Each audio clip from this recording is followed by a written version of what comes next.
사무엘상 4장 19절에서 22절까지 말씀입니다.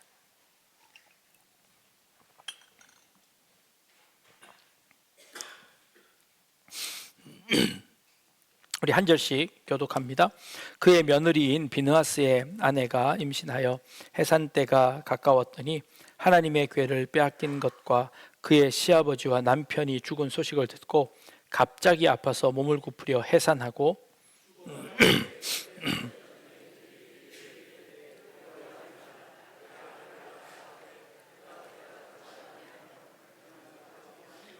이르기를 영광이 이스라엘에서 떠났다 하고 아이 이름을 이가봇이라 하였으니 하나님의 궤가 빼앗겼고 그의 시아버지와 남편이 죽었기 때문이며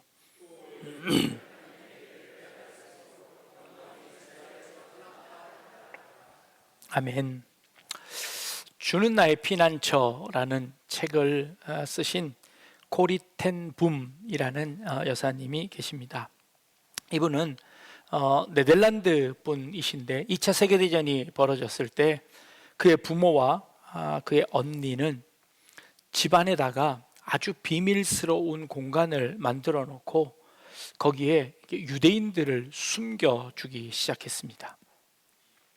한참 동안 여러 명의 유대인들을 도왔고 또 그들의 목숨을 살려냈습니다. 그런데 결국 누군가의 신고로 인해서 발각되고 맙니다. 그리고는 이 온 가족이 그 유대인 수용소에 함께 수용되게 됩니다. 결국 부모님은 그곳에서 죽고 자신의 언니도 죽음을 맞이합니다. 하나님의 은혜로 이 코리 텐 붐 여사 혼자만 살아남게 되지요. 그때 일들을 기억하며 주는 나의 피난처라는 책을 지었습니다. 그 책에 나오는 한 일화입니다. 수용소에서 살아가는 것은 쉬운 일이 아니었습니다. 또 온갖 수모를 당하기도 하고 죽임을 당하기도 하고 어려운 노동을 감당해야 하는 그런 일이었습니다. 하나님을 위해서 그렇게 열심히 수고하고 헌신했는데 결국 나에게 돌아온 것은 이것뿐입니까? 하나님에 대한 원망들도 많았습니다. 그런데 그 중에 함께 모여서 예배하고 또 함께 모여서 신앙을 나누는 그런 공동체들이 그 안에 생겨나기 시작한 겁니다. 어떤 한 여름날이었습니다. 위생이 너무 안 좋으니까 그 수용소 안에 이제 벼룩이 생겨난 겁니다.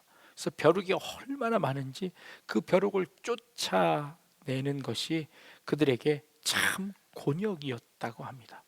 근데 하루는 이 코리 텐 붐 여사가 하나님을 원망하면서 하나님, 우리가 이 수용소에 갇혀 있는 것도 못할 어려운 이 환경인데 여기에 하나님 이 벼룩은 또 웬 말입니까? 하나님 이것 좀 치워주실 수 없으신가요? 아니, 큰 것 바라지 않고 벼룩만이라도 치워주시면 좋겠습니다. 하나님 도대체 어디 계신 겁니까? 하나님 정말 살아계신 겁니까? 라는 그런 한탄을 했다는 겁니다. 그랬더니 그 언니가 그 옆에서 이렇게 말하더랍니다. 이 벼룩 때문에 독일군 병사들이 벼룩에 옮을까봐 이 수용소 안으로, 우리 있는 숙소 안으로 이렇게 들어오지 않는 것이 얼마나 다행이니? 그래서 우리가 마음껏 예배할 수 있는 것이 하나님의 은혜가 아니겠니? 하고 오히려 그렇게 위로를 하더라는 겁니다. 인간이 삶을 살아가면서 아주 최악의 순간, 어떤 순간이 가장 최악의 순간일까요? 여러분들이 인생을 살면서 여러분의 인생 가운데 제일 밑바닥이라고 생각하는 순간은 언제이셨습니까? 오늘 우리가 읽은 본문 가운데 이스라엘 백성들이 블레셋과 마주대하며 전투를 했습니다. 참패를 당했습니다. 그러자 하나님이 우리와 함께 하시면 우리가 이길 수 있습니다 라고 생각을 하고 하나님의 법궤를 앞장 세웠습니다. 그리고 나가 다시 전투를 하는데 이 전투에는 더 큰 패배를 합니다. 심지어 앞장 세웠던 하나님의 법궤마저도 빼앗기고 말았습니다. 이 소식을 전한 어떤 한 군사가 와 엘리 제사장에게 달려옵니다. 어찌 되었느냐? 우리 이 전투에서 우리가 대패를 했습니다. 참패를 했습니다. 그리고 그 법궤를 지키던 당신의 두 아들은 그만 이 전투에서 죽고 말았습니다. 그러자 엘리 제사장이 막 서둘러 물어봅니다. 그러면 하나님의 법궤는 어떻게 되었느냐?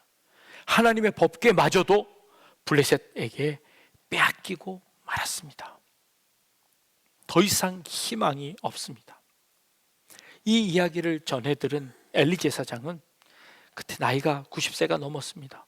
그 자리에 너무 놀라 그 자리에 일어났다가 발을 잘못 들여 꼬꾸라지며 목이 부러져서 그 자리에서 죽습니다.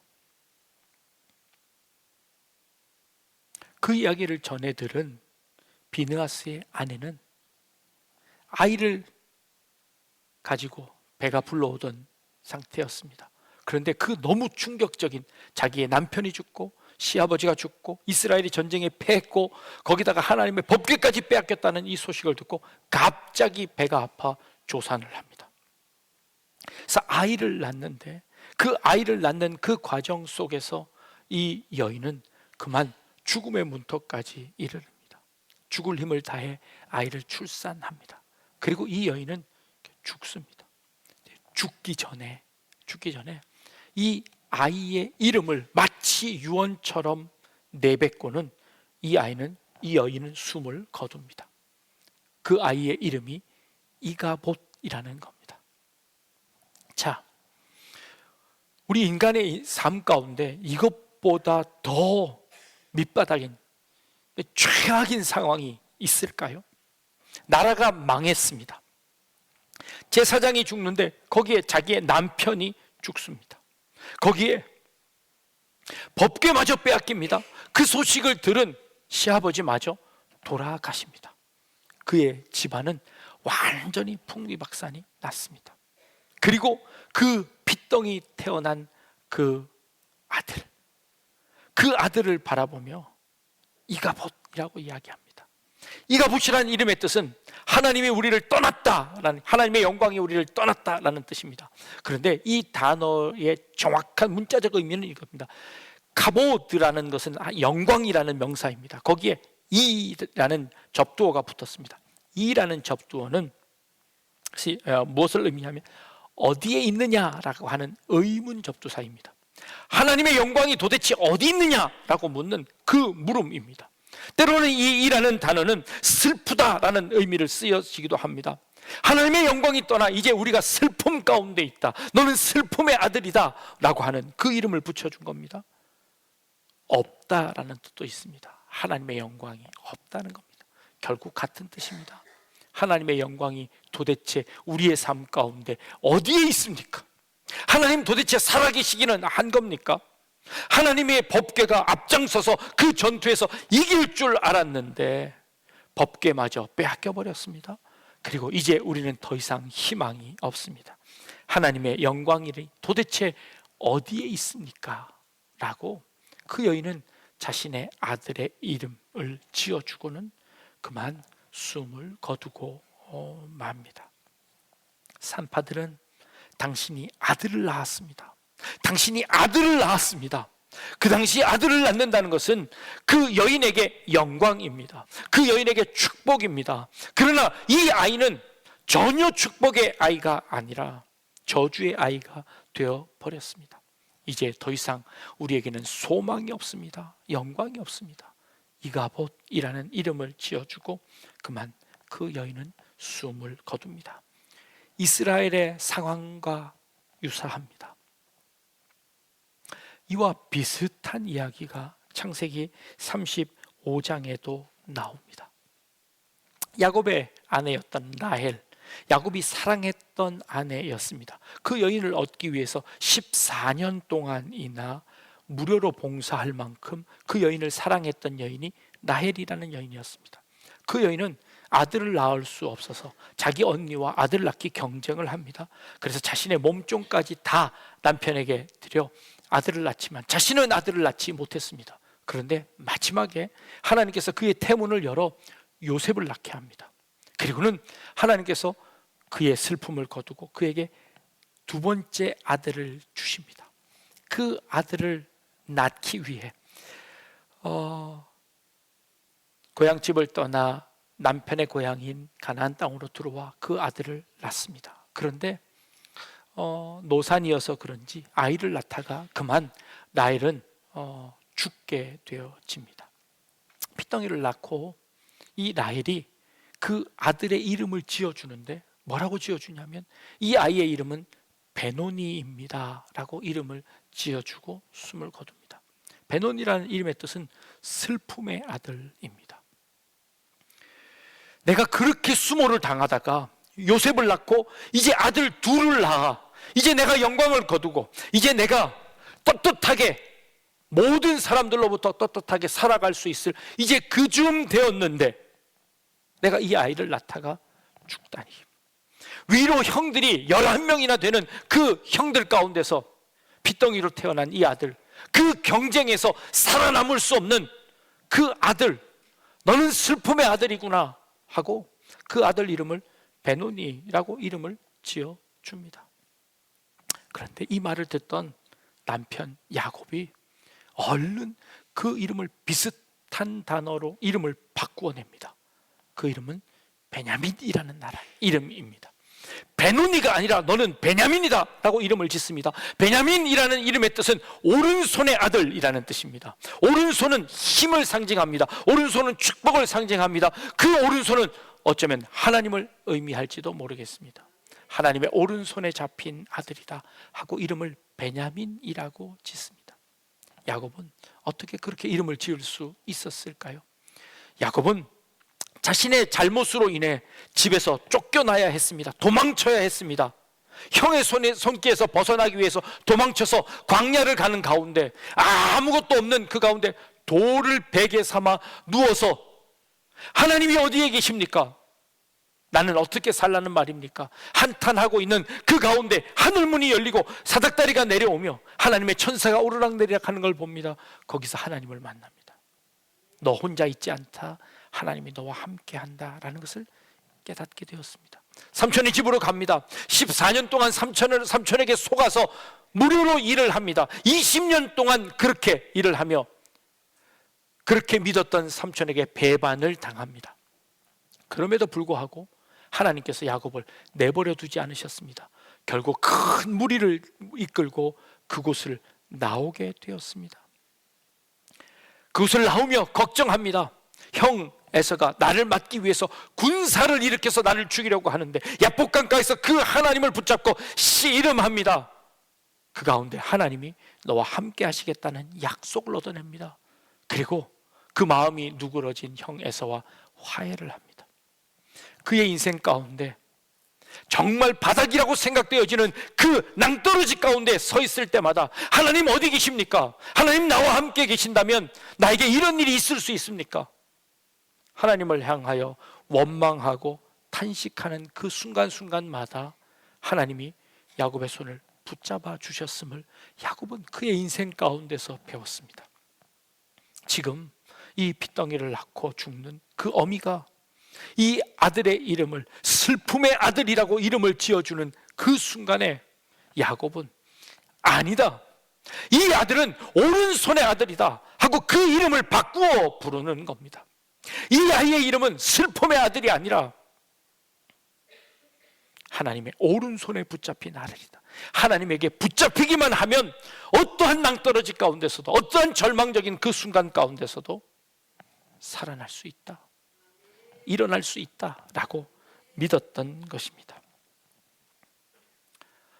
우리 살아가는 이 삶을 볼 때 때로는 우리가 살아가고 있는 이 지금의 작금의 이 형편이 이가봇인 것 같습니다. 하나님의 영광이 도대체 어디에 있습니까? 하나님의 뜻이 도대체 어디 있습니까? 때로는 이 시대를 슬픔의 시대라고 합니다. 어떠한 소망도 어떠한 희망도 가질 수 없는 이 시대를 우리는 살아가고 있습니다. 세상 사람들은 이 슬픔의 아들, 하나님의 영광이 떠나버린 도대체 하나님이 어디 계시냐라고 하나님을 향하여 원망할 수 있습니다.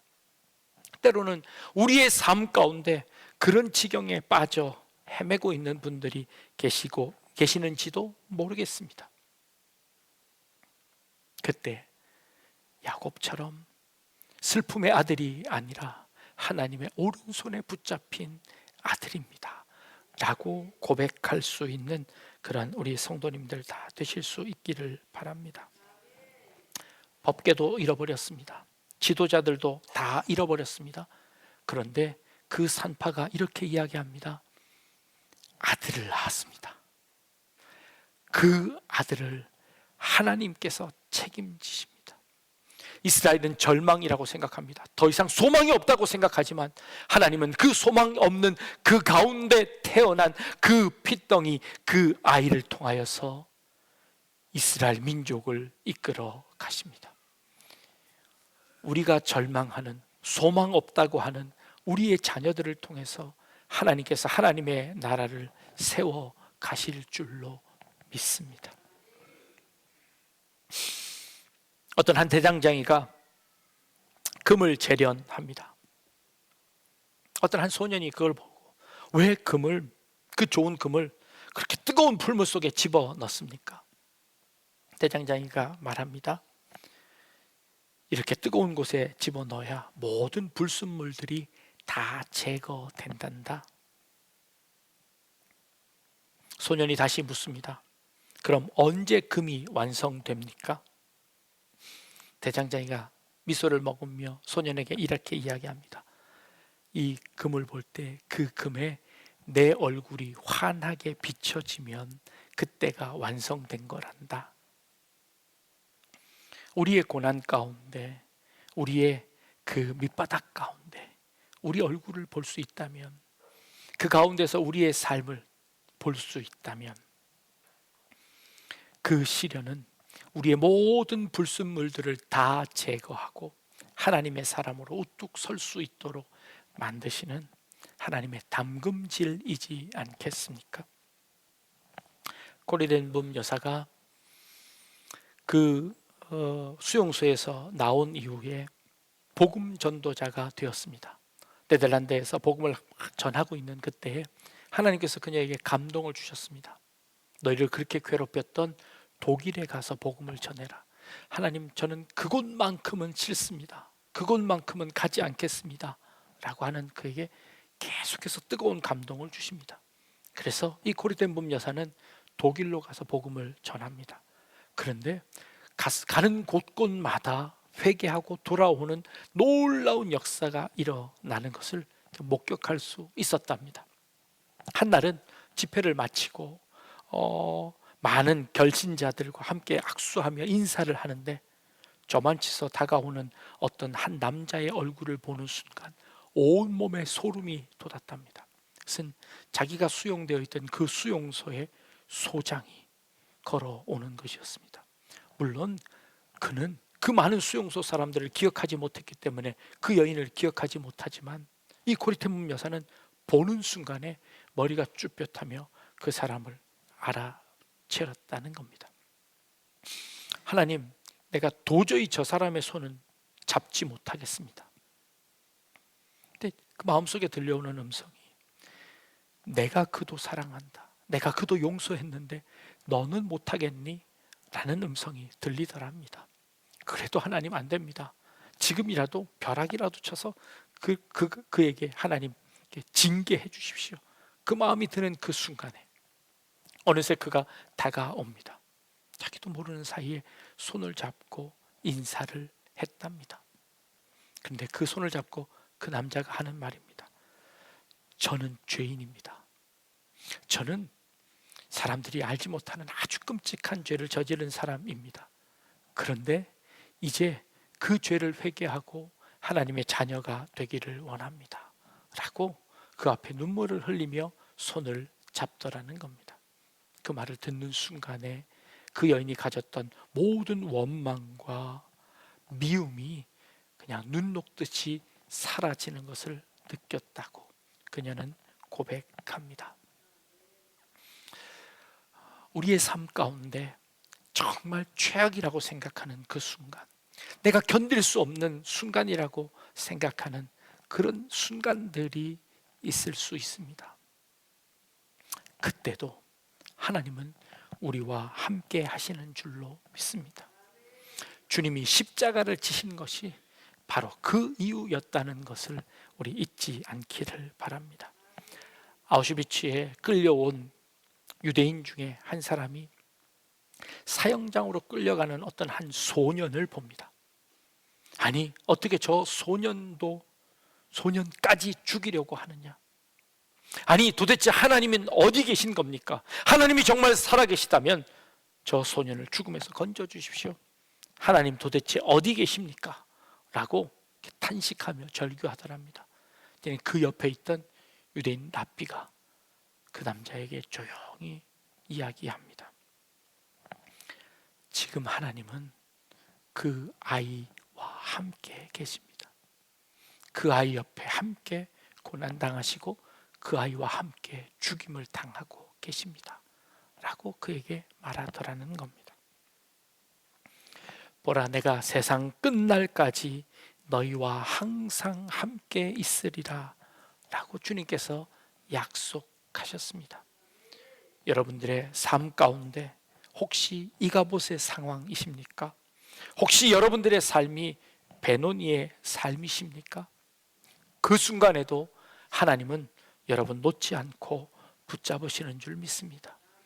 영원토록 우리와 함께 하시는 하나님을 바라본다면 우리는 그 이름을 베냐민이라고 바꿀 수 있습니다. 하나님의 오른손에 붙잡힌 자입니다 라고 이야기할 수 있습니다. 여러분 자신뿐만 아니라 우리의 다음 세대까지 우리 하나님의 그 오른손을 바라보며 그 손에 맡길 수 있는 우리 약대중앙교회 우리 모든 성도님들 다 되실 수 있기를 주님의 이름으로 축복합니다. 기도하겠습니다.